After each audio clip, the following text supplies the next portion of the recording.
お世話になっております。マサルです。今回はバックグラウンドとジョブ操作について一緒に勉強していきましょう。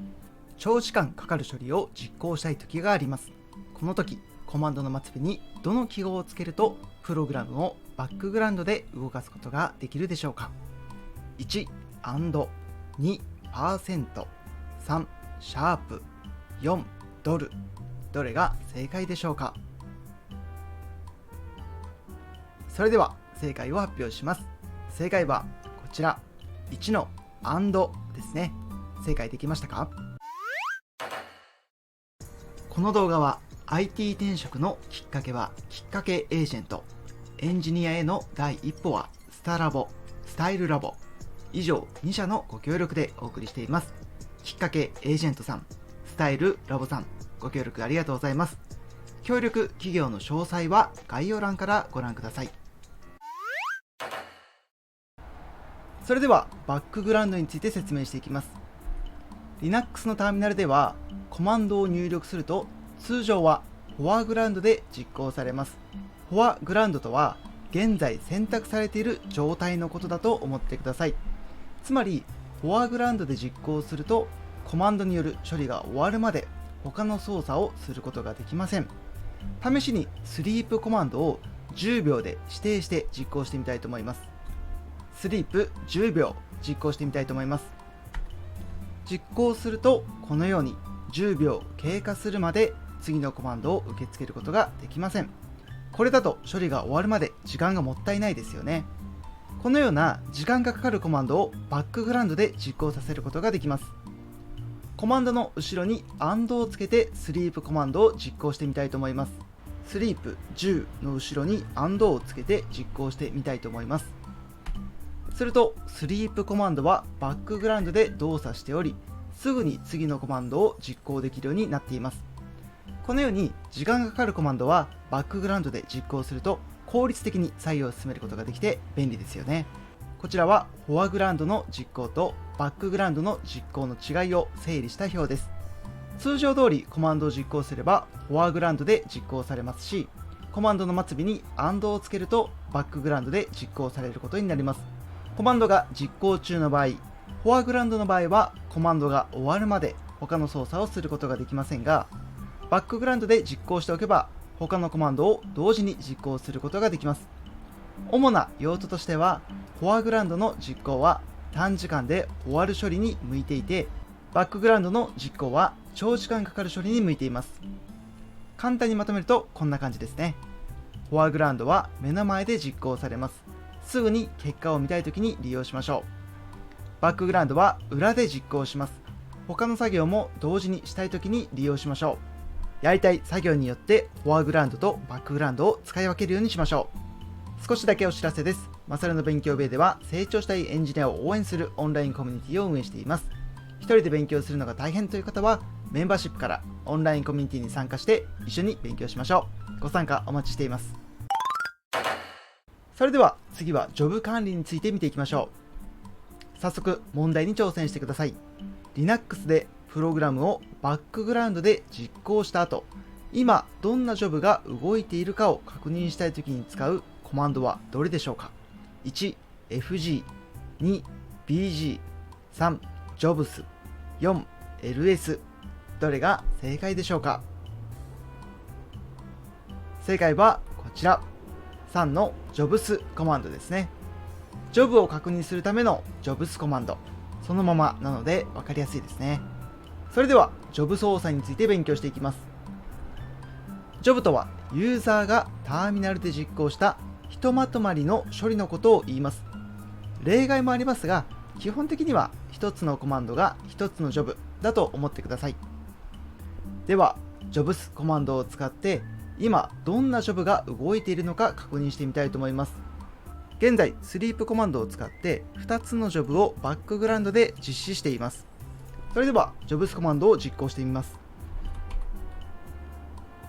Jobs コマンドを実行すると現在2つのジョブが実行されていることが分かりますね。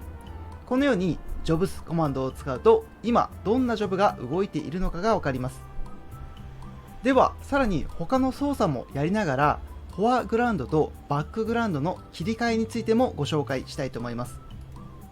リスタートして新しい環境を用意してください。新しい環境が立ち上がったらスリープ1000というコマンドを実行してみてください。これはそのまま実行しているのでフォアグラウンドで実行されることになります。フォアグラウンドで実行しているのでジョブが終わるまで次のコマンドを受け付けません。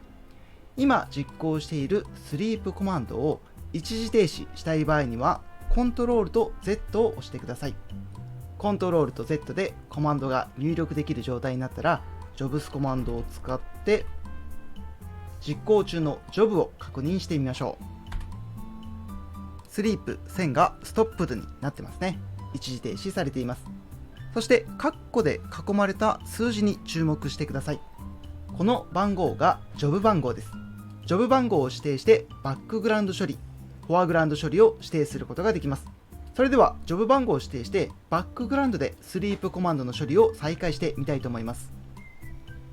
バックグラウンドシャープ1 BG がバックグラウンドコマンドで対象のジョブをバックグラウンドで実行させるコマンドです。シャープ1でジョブ番号を指定しています。このコマンドを実行するとジョブ番号1番をバックグラウンドで実行してくださいというコマンドになります。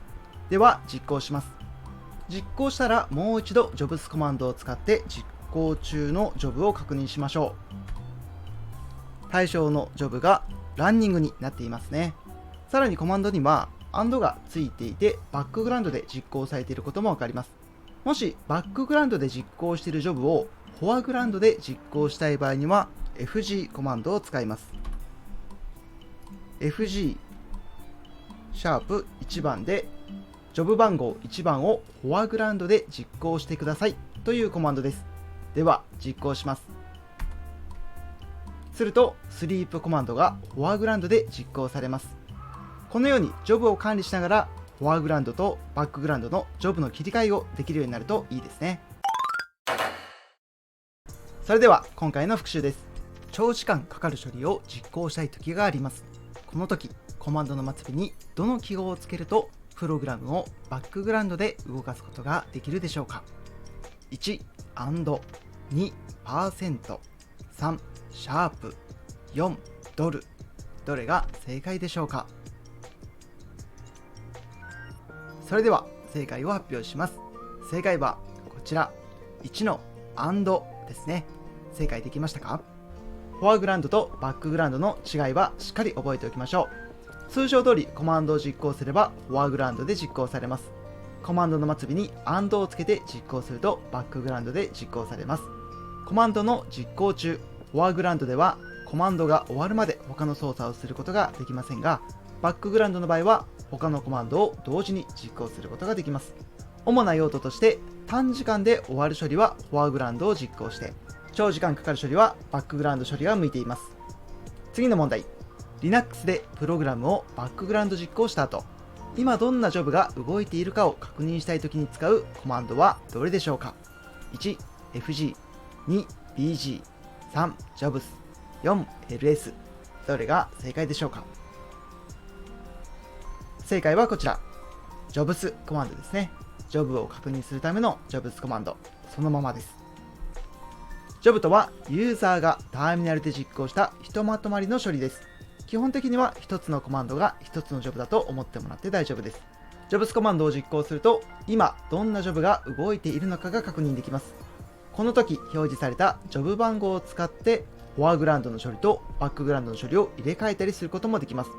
入れ替えるための FG コマンド、BG コマンドも覚えておきましょう。ということで今回の動画は以上です。お疲れ様でした。最後にお知らせです。私が書いた Linux 1冊目の教科書が Linux レベル1学習補助教材に認定されました。皆さんの学習に役立ててください。購入リンクは概要欄をご覧ください。それではまた次回の動画でお会いしましょう。